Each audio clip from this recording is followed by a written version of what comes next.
Hey guys, this is CG Animator, and if I don't know if you guys can notice, but I got a headset today, and because before I was recording with the microphone that came with my computer, and it was on my computer, so I could hear the processor. So hopefully now all you can hear is my voice and get better instruction, and it's a lot easier for me because I don't have to bend into the microphone. Okay, so today's tutorial is going to be about soft bodies, because I haven't really covered that. I've covered soft bodies in the game engine, but I haven't covered soft bodies in the normal interface, so we'll go and do that. So I'm going to stop saying before I get started, please comment, rate, and subscribe to my videos, because I know it's annoying. So that's the last time I say it. So let's just get started with the tutorial.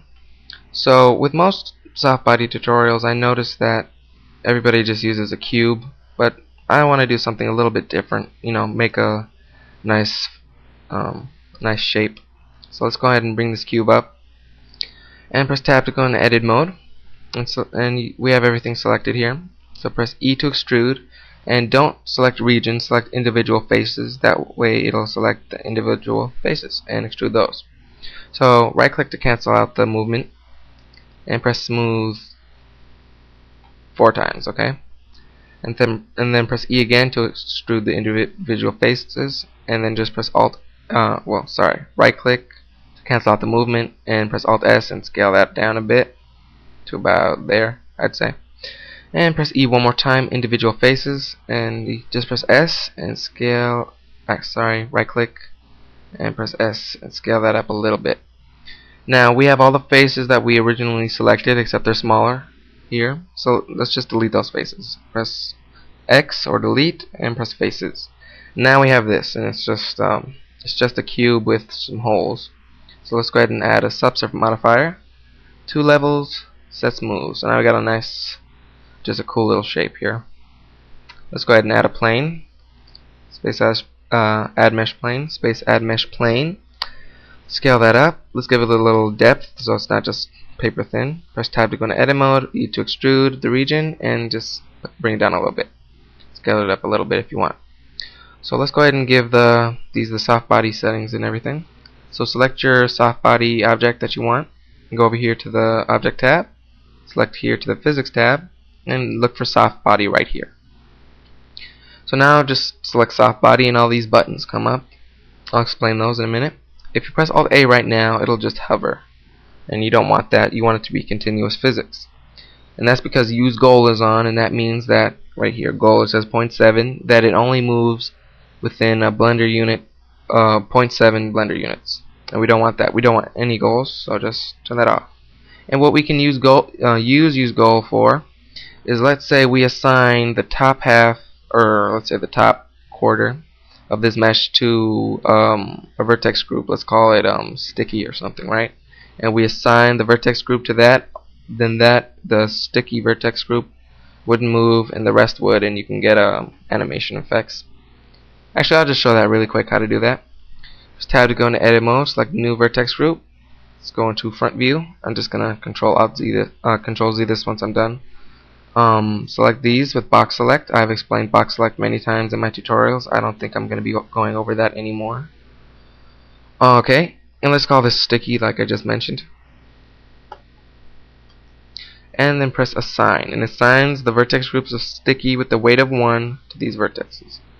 I don't know why I keep saying that. Vertices. The correct term is vertices for plural, vertex singular. And go ahead and select this, sticky. Now if you press Alt A, you can see it go ahead and moves around.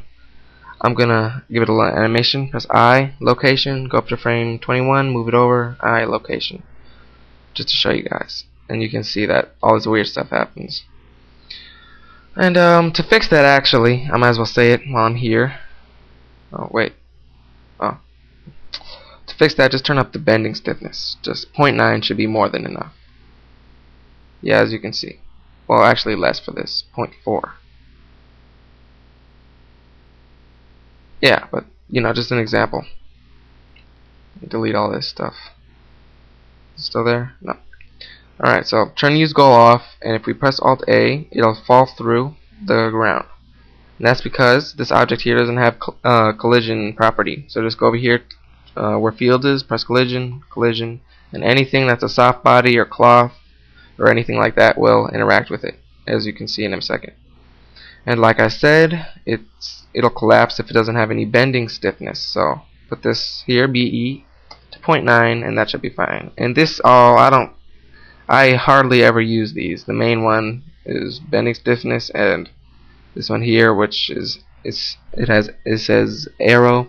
That's how it moves through the air, but mainly you want bending stiffness. And that's pretty good. If you want a real jelly effect, you can put it to 0.7 or so. See how that looks. Yeah, but whatever. And let me explain these really quick. Friction is how much friction the object has with other collision objects. Like, for example, if the friction is really high, it would look like the surface that is on is kind of sticky or something like that. And if the friction was really low, the surface is kind of slippery.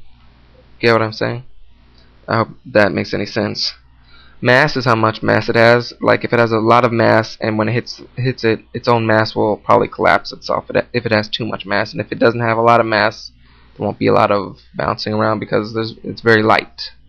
Gravity is how much gravity affects it. If you put this into the minus areas here, it will float up. So that's cool for things like dust. But in nature, gravity is 9.8. And speed is how fast it moves. Very simple, very basic. Collision, self-collision, means that it collides with itself instead of its own faces interlapping with itself. And that's for more realistic things, but it can be time-consuming with the renders and things like that. But that's basically it. The only thing we really can do else is just make a little scene really quick. Let's rotate this in front view, move it over here. Press Shift D to duplicate, rotate that, and press Shift D here, Alt R, and scale up. So now I get this funny looking animation here. Oh, yeah, and it falls through. That was great. Move this over here. This is just to show you guys, how it works. And the reason that you want to add a subsurf modifier, a lot of people tell you to subdivide your cube. Don't do that, because the more faces it has, the more it will collapse, and you have to turn up the bending stiffness, and it's crashed my computer a couple times.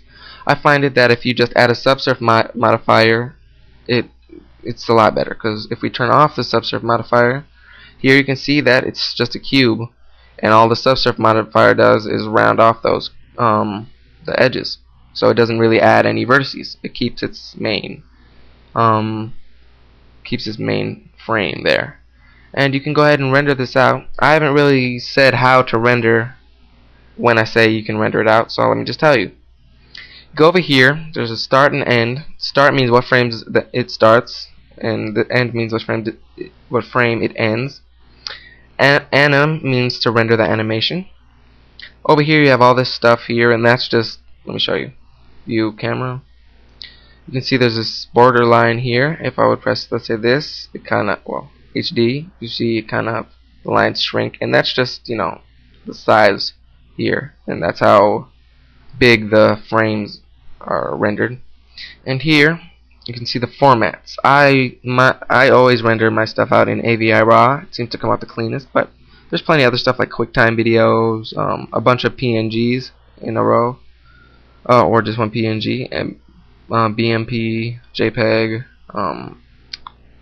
things like that. You can use AVI RAW, and QuickTime is another video format, but I use AVI RAW. And FPS here, that's frames per second. So like 60 frames per second means 60 frames are in a second, basic, and all that stuff. And that's basically it, guys. So I hope this sounds clearer than my usual tutorials, and they'll all be sounding this good from now on.